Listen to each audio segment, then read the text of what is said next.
நமது சமூகத்தில் மருத்துவர்கள் கடவுளின் உருவமாக மதிக்கப்படுகிறார்கள். அவர்களின் சேவை மனப்பான்மையும் நோயாளிகள் மீதான அவர்களின் அர்ப்பணிப்பும் நம்மில் நம்பிக்கையை விதைக்கின்றன. ஆனால் சில கொடூரமான சம்பவங்கள் இந்த புனிதமான நம்பிக்கையை களங்கப்படுத்துகின்றன. இத்தகைய சம்பவங்கள் நேர்மையாக பணியாற்றும் மருத்துவர்களையும் தலைகுனிய வைக்கின்றன. டெல்லி நகரில் உள்ள கில்லி பகுதியில் நடந்த ஒரு மோசமான சம்பவத்தின் கதை இந்த ஆவணப்படத்தில் விவரிக்கப்படுகிறது. இந்த சம்பவம் ஒரு இளம் பெண்ணின் வாழ்க்கையை எவ்வாறு அழித்தது, அவள் நீதிக்காக எப்படி போராடினாள், இறுதியில் நீதி எவ்வாறு வெற்றி பெற்றது என்பதே இந்த கதையின் அடிப்படை. டெல்லி நகரின் மையத்தில் மெட்ரோ சிட்டி மருத்துவமனை என்று 15 மாடிகளை கொண்ட ஒரு பிரம்மாண்டமான கட்டிடம் உள்ளது. இந்த மருத்துவமனையின் நவீன தோற்றமும் கவர்ச்சிகரமான கட்டமைப்பும் அனைவரின் கவனத்தையும் ஈர்த்தது. மருத்துவமனையின் முன் நுழைவாயிலில் பெரிய பலகைகளில் புகழ்பெற்ற மருத்துவர்களின் பெயர்களும் அவர்களின் பட்டங்களும் பெருமையாக காட்சிப்படுத்தப்பட்டிருந்தன. இந்த மருத்துவமனையில் 4 புகழ்பெற்ற மருத்துவர்கள்: டாக்டர் ஷியாம் மல்ஹோத்ரா, தலைமை மருத்துவ அதிகாரி; டாக்டர் அமித் சர்மா, இதய நிபுணர்; டாக்டர் விகாஸ் குப்தா, நரம்பியல் நிபுணர்; டாக்டர் சஞ்சய் வர்மா, பொது மருத்துவர். தங்கள் துறைகளில் மிகவும் மதிப்புமிக்கவர்களாக அறியப்பட்டனர். இவர்களின் பெயரை கேட்டாலே மக்கள் மரியாதையுடன் பார்த்தனர். பகலில் இந்த மருத்துவமனை நோயாளிகளாலும் அவர்களின் உறவினர்களாலும் கூட்டமாக இருக்கும். செவிலியர்கள், வார்டு பையன்கள், மருந்து வழங்குபவர்கள், பணியாளர்கள் அனைவரும் தங்கள் பணிகளில் மூழ்கியிருப்பார்கள். ஆனால் இரவு வந்தவுடன் மருத்துவமனை திடீரென அமைதியாக மாறிவிடும். வெறும் சில செவிலியர்களும் அவசர சிகிச்சை பிரிவில் பணிபுரியும் பணியாளர்கள் மட்டுமே இருப்பார்கள். வெளியாட்களுக்கு இந்த அமைதி சாந்தமாக தோன்றினாலும் மருத்துவமனையின் சுவர்களுக்குள் ஒரு பயங்கரமான ரகசியம் மறைந்திருந்தது. இந்த மருத்துவமனையில் உள்ள அந்த 4 புகழ்பெற்ற மருத்துவர்கள் தங்கள் அதிகாரத்தையும் பதவியையும் தவறாக பயன்படுத்தி இரவு நேரங்களில் இளம் பெண்களை பாலியல் வன்கொடுமைக்கு உட்படுத்தினர். ஊசி மருந்து போடுவதாக கூறி பெண் நோயாளிகளை மயக்க நிலைக்கு தள்ளி அவர்களின் மரியாதையையும் மானத்தையும் பறித்தனர். இந்த வன்கொடுமைக்கு ஆளான பல பெண்கள் கர்ப்பிணிகளாகினர். பயத்தால் தவித்த அந்த பெண்கள் கருக்கலைப்பு செய்ய மீண்டும் இதே மருத்துவமனைக்கு வந்தனர். ஆனால் மருத்துவர்கள் மீண்டும் ஊசி மருந்து என்ற பெயரில் அவர்களை மறுபடியும் தவறாக பயன்படுத்தினர். இந்த பயங்கரமான சுழற்சி பல ஆண்டுகளாக ரகசியமாக தொடர்ந்தது. இந்த மருத்துவமனையில் பாதிக்கப்பட்டவர்களில் ஒருவராக இருந்த ஆராதனா என்ற 28 வயது விதவை இளம் பெண்ணின் கதை இங்கு தொடங்குகிறது. ஆராதனா ஃபைப்ரோமயால்ஜியா என்ற நோயால் பாதிக்கப்பட்டிருந்தார். இந்த நோயால் அவளுக்கு கடுமையான தசைவலி, சோர்வு, தூக்கமின்மை போன்ற பிரச்சனைகள் இருந்தன. தனது நோய்க்கு சிகிச்சை பெற இந்த புகழ்பெற்ற மெட்ரோ சிட்டி மருத்துவமனையை தேர்ந்தெடுத்தார். அவளது நிலையை பார்த்த மருத்துவர்கள் 1 வாரம் மருத்துவமனையில் அனுமதிக்கப்பட வேண்டும் என்று அறிவுறுத்தினர். அவள் தனது பெற்றோருடன் மருத்துவமனையில் சேர்ந்தாள். முதல் நாள் இரவு மருத்துவர்கள் அவளது பெற்றோரை வெளியே உட்காரச் சொல்லி ஆராதனாவுக்கு ஒரு ஊசி மருந்து கொடுத்தனர். அந்த ஊசியால் அவள் மயக்கமடைந்தாள். அந்த நேரத்தில் மருத்துவர்கள் அவளை வன்கொடுமைக்கு உட்படுத்தினர். மறுநாள் அவளுக்கு தனது உடலில் ஏதோ மாற்றம் நிகழ்ந்ததாக உணர்ந்தாலும் ஊசி மருந்து அல்லது மருந்துகளின் விளைவாக இருக்கலாம் என நினைத்து அமைதியாக இருந்துவிட்டாள். ஆனால் 7 நாட்கள் தொடர்ந்து ஒவ்வொரு இரவும் இந்த 4 மருத்துவர்கள் அவள் மீது கொடூர செயல்களில் ஈடுபட்டனர். ஃபைப்ரோமயால்ஜியா சிகிச்சை என்ற பெயரில் அவளது பெற்றோருக்கு தெரியாமல் அவளது மரியாதையையும் மானத்தையும் சிதைத்தனர். மருத்துவர்கள் அவளுக்கு வலி நிவாரண மருந்துகள், தூக்க மாத்திரைகள், தசைகளை தளர்த்தும் மருந்துகளை வழங்கினர். அவளது நோயை பற்றி விளக்கி மன அழுத்தத்தை குறைக்கவும், உடற்பயிற்சி செய்யவும், சரியான உணவு எடுக்கவும் அறிவுரை கூறினர். இறுதியாக மருந்து அளவை குறைத்து வாழ்க்கை முறையில் மாற்றங்கள் செய்யுமாறு கூறி அவளை டிஸ்சார்ஜ் செய்தனர். வீட்டுக்கு வந்த சில மாதங்களுக்கு பிறகு ஆராதனா தான் கர்ப்பிணியாக இருப்பதை அறிந்து அதிர்ச்சியடைந்தாள். விதவையாக இருக்கும் அவளுக்கு இந்த செய்தி உலகத்தையே இருட்டாக்கியது. அவள் மனதில் குழப்பம், பயம், வெட்கம், வலி ஆகியவை கலந்த உணர்ச்சிகளின் புயல் எழுந்தது. உடனடியாக மருத்துவமனைக்கு சென்று மருத்துவர்களை இந்த கர்ப்பத்துக்கு காரணம் யார் என்று கேள்வி கேட்டாள். ஆனால் மருத்துவர்கள் கோபமாக பதிலளித்து, நீ யாருடனோ கர்ப்பமாகி எங்களை குற்றம் சாட்டுகிறாயா? பணத்துக்காக இப்படிப்பட்ட தரங்கெட்ட குற்றச்சாட்டுகளை செய்தால் உன்னை விடமாட்டோம். இலவசமாக கருக்கலைப்பு செய்கிறோம். இந்த விஷயத்தை இங்கேயே மறந்துவிடு என்று மிரட்டினர். ஆராதனா திகைத்துப் போனாள். எதுவும் பேச முடியாத நிலையில் வலியுடன் வீட்டுக்கு திரும்பினாள். ஆனால் இந்த 4 மருத்துவர்களில் ஒருவர் தன் மீது இந்த கொடுமையை செய்திருக்கிறார் என்று அவளுக்கு உறுதியான சந்தேகம் எழுந்தது. ஆராதனா மேல் நடுத்தர வர்க்க குடும்பத்தைச் சேர்ந்தவள். அவளது தந்தை சமூகத்தில் மரியாதைக்குரிய நபர். அவளது கணவர் ஒரு தொழிற்சாலையில் நடந்த தீ விபத்தில் காயமடைந்து இறந்தார். அந்த சம்பவம் ஏற்கனவே அவளை மனதளவில் உடைத்திருந்தது. இப்போது இந்த புதிய பிரச்சனை அவளது வாழ்க்கையை மேலும் சீரழித்தது. ஆராதனா தைரியத்தை வரவழைத்து தன் மீது நடந்த இந்த கொடூர செயலுக்கு காரணமான இந்த 4 மருத்துவர்கள் மீது வழக்கு தொடர்ந்தாள். நீதிமன்றத்தில் வழக்கு தொடங்கியது. இரு தரப்பிலிருந்தும் வழக்கறிஞர்கள் வாதங்களை முன்வைக்கத் தொடங்கினர். ஆனால் இந்த மருத்துவர்கள் தங்கள் அதிகாரத்தையும் அரசியல் தொடர்புகளையும் பயன்படுத்தி வலுவான ஆதரவை பெற்றிருந்தனர். அவர்களின் வழக்கறிஞர்கள் மிகவும் திறமையாக வாதிட்டனர். ஆராதனா DNA பரிசோதனை செய்தாலும் மருத்துவர்களுக்கு எதிராக எதையும் நிரூபிக்க முடியாதவாறு ஆதாரங்கள் மாற்றப்பட்டிருந்தன. மருத்துவர்களின் வழக்கறிஞர்கள் ஆராதனாவை பணத்துக்காக பொய்யான குற்றச்சாட்டுகளை முன்வைத்தவளாக சித்தரித்தனர். அவளை வீதியில் நிற்கும் பெண் என்று பட்டம் சூட்டி போலி ஆதாரங்களை நீதிமன்றத்தில் சமர்ப்பித்தனர். ஆராதனா வழக்கறிஞர்கள் அவள் சார்பாக வலுவாக வாதிட்டாலும் மருத்துவர்களின் அரசியல் செல்வாக்கும் அவர்கள் உருவாக்கிய போலி ஆதாரங்களும் நீதிமன்றத்தை பாதித்தன. நீதிமன்றம் ஆராதனா பணத்துக்காக பொய்யான குற்றச்சாட்டுகளை முன்வைத்ததாக நம்பியது. வழக்கில் அவள் தோல்வியடைந்தாள். இந்த தோல்வி அவளது வாழ்க்கையை மேலும் கடினமாக்கியது. நீதிமன்றத்திலிருந்து வெளியே வந்தபோது மருத்துவர்கள் அவளுக்கு விபச்சாரி என்ற பட்டத்தை சூட்டி சமூக ஊடகங்களில் அவளது புகைப்படங்களை வைரலாக்கினர். ஒரு காலத்தில் மருத்துவமனை சுவர்களுக்குள் ரகசியமாக நடந்த சம்பவம் இப்போது பகிரங்கமாக அனைவரும் பார்க்கும்படியானது. சமூகம் அவளை தாழ்வாக பார்க்க தொடங்கியது, விமர்சிக்க ஆரம்பித்தது. அவமானம், வலி, ஏமாற்றம் ஆகியவை அவளை முற்றிலும் உடைத்தன. அவளது தந்தையின் மரியாதை, கணவரின் மரணத்தால் ஏற்பட்ட வலி, இப்போது இந்த புதிய பட்டம், இவை அனைத்தும் அவளை உயிருடன் கொன்றன. இந்த வலிகளை தாங்க முடியாமல் ஆராதனா ஒரு கணம் இந்த உலகத்தை விட்டு விடுவது என்று கூட நினைத்தாள். ஆனால் அவள் தன்னைத்தானே கேள்வி கேட்டுக்கொண்டாள். என்னுடைய தவறு எதுவுமில்லை. நான் ஏன் வேதனைப்பட வேண்டும்?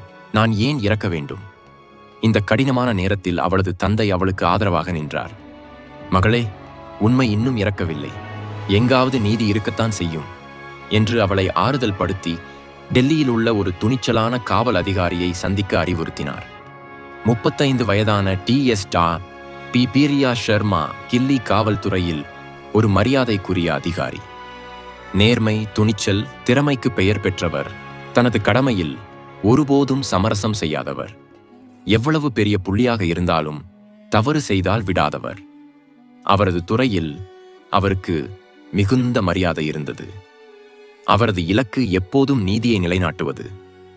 ஆராதனாவின் தந்தை ஒரு செய்தித்தாளில் அவர் பற்றி படித்து அவரை சந்திக்க அறிவுறுத்தினார். ஆராதனா பிரியா சர்மாவை சந்திக்க முயற்சித்தாள். ஆனால் பிரியாவின் பரபரப்பான அட்டவணையால் உடனடியாக சந்திப்பு கிடைக்கவில்லை. ஆராதனா அவரது அலுவலகத்துக்கு பலமுறை சென்று நாட்கணக்கில் காத்திருந்தாள். 5 அல்லது 6 நாட்களுக்கு பிறகு இறுதியாக அவளுக்கு DSP பிரியா சர்மாவை சந்திக்கும் வாய்ப்பு கிடைத்தது. ஆராதனா கண்ணீருடன் தனது வேதனை கதையை விவரித்தாள்.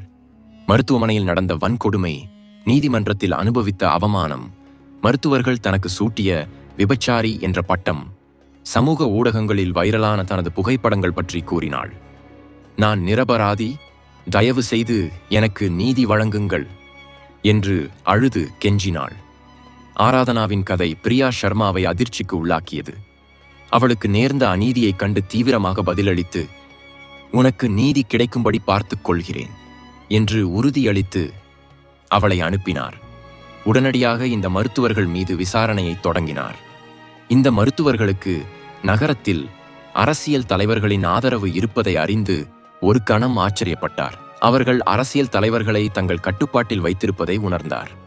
ஆதாரங்களை சேகரிப்பது கிட்டத்தட்ட சாத்தியமற்றது என்று அவருக்கு தெரிந்தது.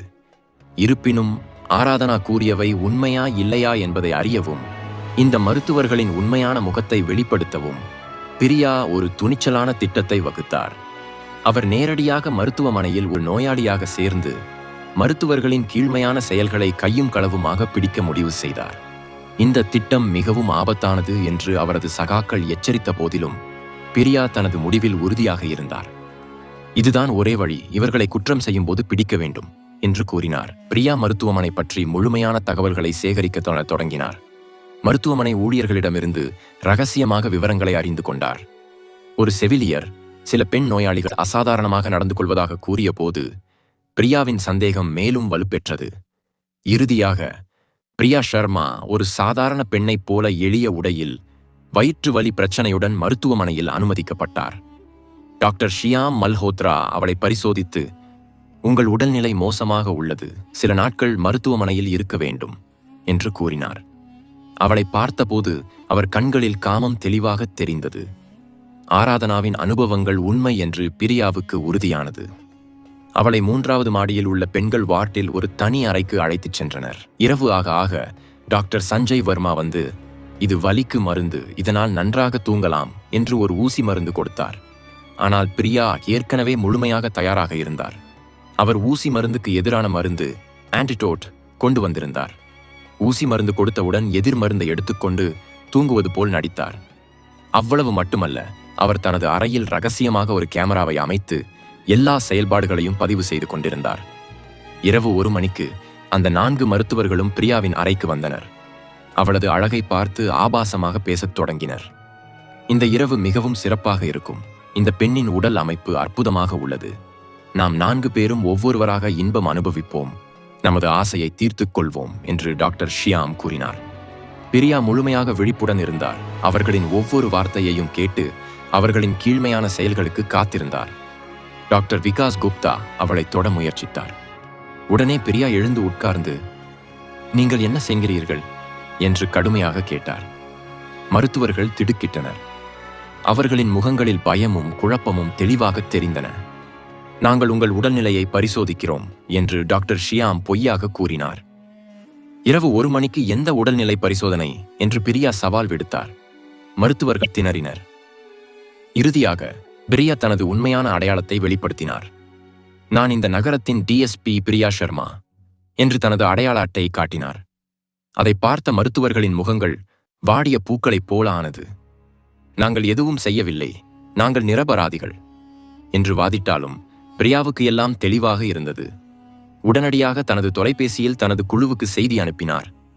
மருத்துவமனை சுற்றி சாதாரண உடையில் உலவிக் கொண்டிருந்த காவல் குழு சில நிமிடங்களில் மருத்துவமனைக்கு வந்தது. அந்த 4 மருத்துவர்களையும் உடனடியாக கைது செய்து காவலில் எடுத்தது. மறுநாள் இந்த சம்பவம் டெல்லியில் பரபரப்பை ஏற்படுத்தியது. செய்தித்தாள்கள், தொலைக்காட்சி சேனல்கள் இந்த விஷயத்தை விரிவாக பரப்பின. காவல் விசாரணையில் இந்த கொடூர செயல்கள் பல ஆண்டுகளாக நடந்து வந்தது தெரியவந்தது. பிரியா ஷர்மா மருத்துவமனையின் பதிவுகளை கவனமாக ஆராய்ந்தார். இந்த சம்பவத்தால் ஊக்கமடைந்து பல பெண்கள் தங்களுக்கு நடந்த இதே போன்ற வன்கொடுமைகள் குறித்து புகார் அளிக்க முன்வந்தனர். ஆராதனாவின் வழக்கும் தீவிரமாக விசாரிக்கப்பட்டது. பிரியா ஷர்மா சேகரித்த வீடியோ ஆதாரங்கள், மற்ற பெண்களின் வாக்குமூலங்கள் மருத்துவர்களுக்கு எதிரான வலுவான ஆதாரங்களாக அமைந்தன. இந்த முறை மருத்துவர்களின் அரசியல் தொடர்புகளோ அவர்களின் செல்வாக்கோ எதுவும் வேலை செய்யவில்லை. பிரியா ஷர்மாவின் திறமை முன்னால் அவை அனைத்தும் தோல்வியடைந்தன. நீதிமன்றத்தில் ஆராதனாவின் சார்பாக வலுவாக வாதிடப்பட்டது. பிரியா ஷர்மா சமர்ப்பித்த துல்லியமான ஆதாரங்கள், குறிப்பாக கேமராவில் பதிவான வீடியோக்கள், மருத்துவர்களின் உரையாடல்கள் அவர்களின் குற்றத்தை தெளிவாக நிரூபித்தன. மருத்துவர்களின் வழக்கறிஞர்கள் ஆராதனாவை விபச்சாரி என்று பட்டம் சூட்டிய வாதங்கள் இந்த ஆதாரங்கள் முன்னால் தோல்வியடைந்தன. பிரியா ஷர்மா முந்தைய வழக்கில் மருத்துவர்கள் தங்கள் அதிகாரத்தை எவ்வாறு தவறாக பயன்படுத்தினர் என்பதை நீதிமன்றத்துக்கு தெளிவாக விளக்கினார். இறுதியாக நீதிமன்றம் அந்த 4 மருத்துவர்களுக்கு கடுமையான தண்டனையை விதித்தது. அவர்களை நீண்டகால சிறை தண்டனைக்கு அனுப்பியது. அவர்களின் மருத்துவ உரிமங்களை ரத்து செய்தது. மருத்துவமனை மீதும் சட்ட நடவடிக்கைகள் எடுக்கப்பட்டன. இந்த தீர்ப்புடன் நீதி வெற்றி பெற்றது. பிரியா ஷர்மா ஒரு திறமையான அதிகாரியாக நீதிக்காக நின்று இந்த மருத்துவர்களுக்கு தண்டனை கிடைக்கச் செய்தார். ஆராதனாவின் கதை நாடு முழுவதும் பரபரப்பை ஏற்படுத்தியது. நீதி கிடைத்த பிறகு சமூகம் அவளை பார்க்கும் பார்வையே மாறியது. அவளுக்கு சூட்டப்பட்ட விபச்சாரி என்ற பட்டம் நீங்கி ஆராதனா தைரியத்தின், போராட்டத்தின் அடையாளமாக மாறினாள். இந்த சம்பவம் அவளது வலியை முற்றிலும் நீக்கவில்லை என்றாலும் நீதி கிடைத்த திருப்தி அவள் முகத்தில் தெரிந்தது. ஆராதனா புதிய வாழ்க்கையை தொடங்க தயாரானாள். அவளைப் போல பல பெண்களுக்கு நீதி தேடிக் கொடுக்கும் உத்வேகமாக மாறினாள்.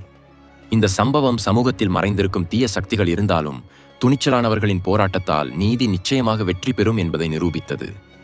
இத்தகைய சம்பவங்கள் நமது சமூகத்தில் மீண்டும் நடக்காமல் இருக்க வேண்டும் என்று விரும்புகிறோம். இந்த கதை ஒரு எச்சரிக்கையாக நிற்கிறது. சமூகத்தில் மரியாதைக்குரிய இடத்தில் இருப்பவர்களும் கீழ்த்தரமான செயல்களில் ஈடுபடலாம். ஆனால் நீதி எப்போதும் வெற்றி பெறும். இந்த கதை உங்களுக்கு பிடித்திருந்தால் லைக் செய்யுங்கள். எங்கள் சேனலை சப்ஸ்கிரைப் செய்யுங்கள். மீண்டும் ஒரு புதிய வீடியோவுடன் சந்திப்போம்.